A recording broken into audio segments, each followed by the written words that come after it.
They did not kill him quickly. This was a drawn-out execution. His arms were lashed to the back of a war chariot, and as the horses thundered forward on the stone path, the man's body crashed and bounced against the ground, bones shattering with every impact. Dust and blood filled the air with each violent jolt. Pieces of his flesh were torn off and left behind, painting a gruesome trail. He screamed until his voice broke, but the horses did not slow. The crowd that gathered could only watch in silent horror. In 46 BC, this gruesome scene shocked all who witnessed it. The man being torn apart was Mithridates of Pergamon. Not long before, he had been honored as a king by Julius Caesar himself. Now he was dying in agony, executed as a traitor in the kingdom he tried to claim. His story is a cautionary tale from the last days of the Roman Republic, one of loyalty and betrayal, of ambition that soared high only to meet a merciless end. The brutality of his punishment was no accident. It was a spectacle meant to instill terror. How did it come to this? Mithridates of Pergamon was born into a legacy of blood and rebellion. His father, Mithridates the Great of Pontus, had been one of Rome's fiercest enemies, but the son chose a different path. Instead of opposing Rome, he sought power through alliance with its new master, Julius Caesar. In 48 BC, Julius Caesar was embroiled in war far from Rome. He was besieged in Alexandria, Egypt, fighting for his life and for Cleopatra's future. Cut off and outnumbered, Caesar sent desperate calls for help. Mithridates answered. Rallying an army from the east, he carved a path through Egypt to reach Caesar. Mithridates' timely arrival turned the tide. In early 47 BC, he fought alongside Caesar in the streets of Alexandria. Together, they defeated the forces of King Ptolemy XIII. The siege was lifted and Cleopatra was secured on her throne. Mithridates had saved Caesar from a deadly trap and earned his trust. No sooner was Egypt secured than another crisis flared. In Asia Minor, King Pharnaces II was threatening Rome's eastern provinces. Caesar hurried north to face this threat, with Mithridates marching alongside him. At Zela, Caesar won a swift and decisive victory over Pharnaces. As a reward for his loyalty, Caesar gave Mithridates a crown, naming him King of the Bosporan Kingdom by the Black Sea. It was a rich prize, but it came with a deadly catch. The Bosporan throne was not Caesar's to give uncontested, but Bosporus already had a new master. A warlord named Asander had taken power there during the chaos, rebelling against King Pharnaces and seizing the throne for himself. Asander had no intention of bowing to a king appointed by Rome. In early 46 BC, emboldened by Caesar's triumphs, Mithridates marched north to claim the Bosporan kingdom for himself. He carried Caesar's decree naming him king and the confidence of Rome's backing. With a loyal force at his side, he advanced to face Asander, a rival with no intention of yielding. Mithridates expected resistance. What he perhaps did not expect was the scale of treachery and brutality that was about to unfold. The stage was set for a conflict not just of armies, but of personal vengeance. The fate that awaited him would shock the ancient world. At first, Mithridates' campaign went well. As he entered the Bosporan kingdom, some cities opened their gates to him. The aura of Caesar's support and promise of stability swayed many. For a brief moment, it seemed the kingdom might fall into Mithridates' hands without much bloodshed. But Asander was not gone. The warlord returned at the head of his own army, hardened steppe riders and loyal Greek fighters, to confront the upstart king. The battle was merciless. Under the open sky of the Crimean plain, Swords and spears clashed as two armies struggled for the throne. Mithridates' luck ran out on that battlefield. Outnumbered and outmaneuvered, his forces began to crumble. Perhaps some of his allies lost heart and fled when they saw Asander's reinforcements. What had begun as a confident advance turned into a rout. Soon, Mithridates found himself surrounded. Rather than a glorious last stand, he was taken alive. His captors bound his hands in chains and dragged him before Asander's feet. Bloodied and exhausted, Mithridates still refused to bow. He stood, battered but proud, staring defiantly at the man who had taken everything from him. Any mercy he might have hoped for vanished in that moment. Asander's face, we can imagine, burned with a mix of triumph and hatred. He had his rival in chains. A simple execution would end it. A quick thrust of a sword, a beheading, and this challenge to his rule would be over. But that was not enough for Asander. This was personal now. Mithridates' defiance, his refusal to beg or kneel, was the final insult. One act sealed his fate. Asander decided that the upstart king would die not by a swift sword, but by a punishment so horrific that it would haunt all who saw it. Word soon spread of Asander's decree.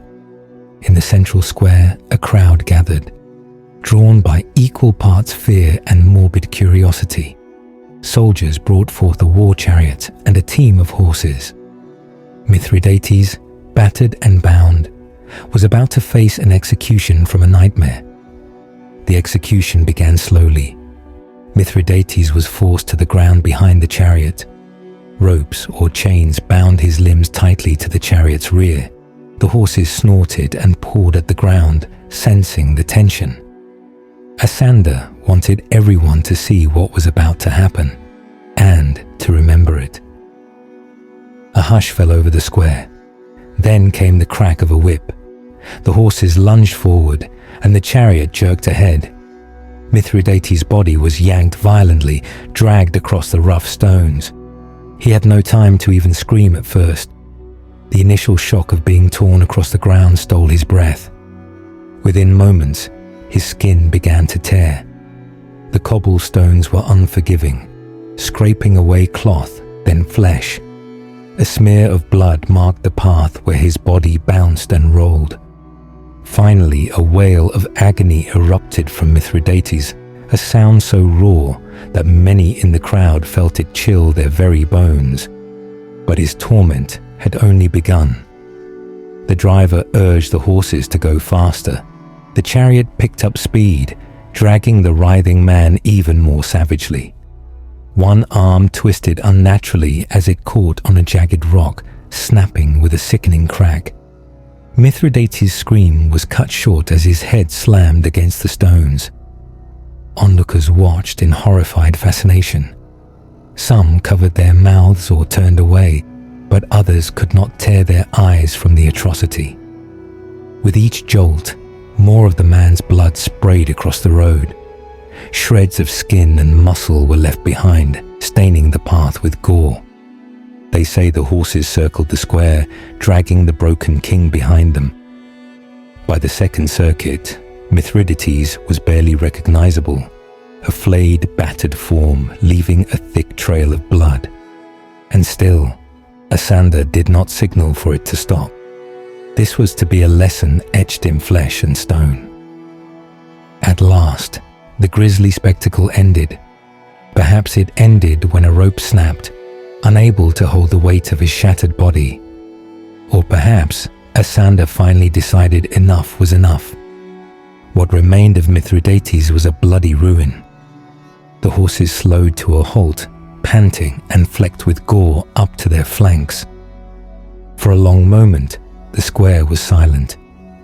The only sounds were the horses' labored breathing and the creak of the chariot's wheels.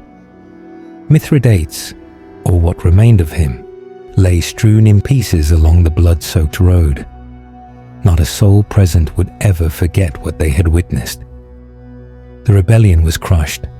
Asander had not only defeated Mithridates, he had made an unforgettable example of him. As the crowd dispersed that day, word of the gruesome punishment spread quickly. Throughout the kingdom, people understood the message. To defy Asander was to invite unspeakable horror. In the days and years that followed, fear ensured peace, or rather, silence. No lord or general dared rise against Asander after witnessing Mithridates' fate. His brutal tactics had worked. The Bosporus kingdom remained firmly under Asander's control. Its people cowed into obedience by the memory of that day. Far away in Rome, the gruesome fate of Mithridates caused little stir. The Republic was collapsing into new civil wars and had no time for vengeance on a distant frontier. No help or justice ever came for Caesar's fallen ally. Mithridates of Pergamon was simply gone, another casualty of Rome's endless power struggles. In the end, Asander's cruelty achieved its aim. Not only did he secure his throne, but Rome eventually accepted it. Years later, Emperor Augustus formally recognized Asander as the rightful king of Bosporus. Might made right. The brutal outcome was legitimized, and life moved on under Asander's iron rule. Yet the memory of Mithridates' death did not fade. It became a dark legend. Parents would hush unruly children with the tale of the king who was dragged to pieces behind a chariot. His fate became synonymous with ultimate punishment, a warning of how far a ruler would go to crush dissent.